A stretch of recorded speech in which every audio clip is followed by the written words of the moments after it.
What's up everyone, and welcome to Robeytech, where I, Justin Robey, aka Robey-Wan Kenobi, talk tech with you wonderful people. Now let's talk about Elgato, because technically Elgato is owned by Corsair, but we have to talk about their big announcement separately. First up, the 4K 60S capture device that is about to change the game for creating gaming content. When it comes to capture cards and capture devices, the internal 4K 60 Pro has set the bar pretty high, especially with quality capture and pass-through.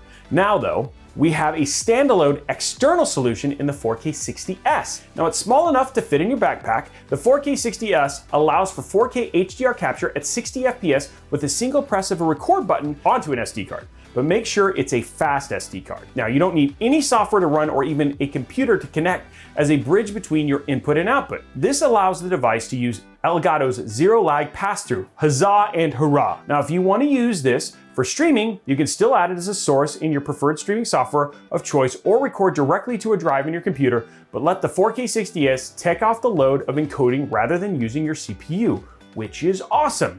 Now I'm not seeing any drawback here, my friend.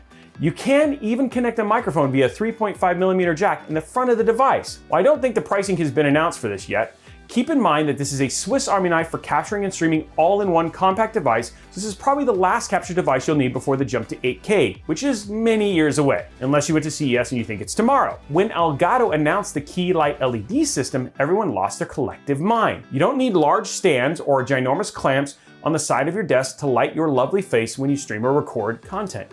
Like moi. Along with the Stream Deck, connectivity, and wireless control, the original key light was a smashing success that had a pretty hefty price tag that made it a bit too costly for some content creators to get into.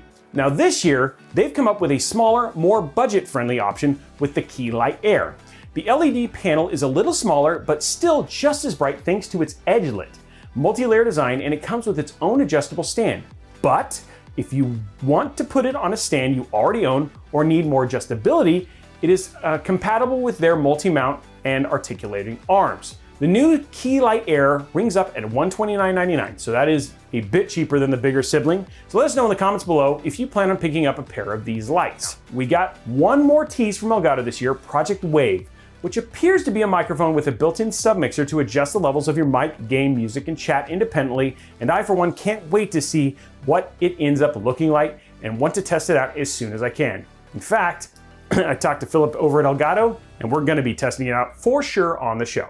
So let me know what you thought about today's episodes in the comment below. Now, while you're down there, be sure to slap that subscribe button, whip that like button, and ring that notification bell so you get a notification each and every time we post a new video.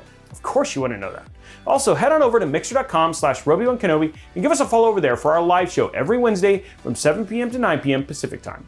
Also, be sure to drop us a follow over on Twitter and Instagram at Robey-Wan-Kenobi. Also, check us out over at facebook.com/Robeytech. You know your mom wants to, and your dad, and your grandparents, and all the other older people who use Facebook. I use Facebook too. Wait, I'm old. Anyway, thanks for watching. Now go play some games. I'm gonna go feel better about myself. #BeefyCores.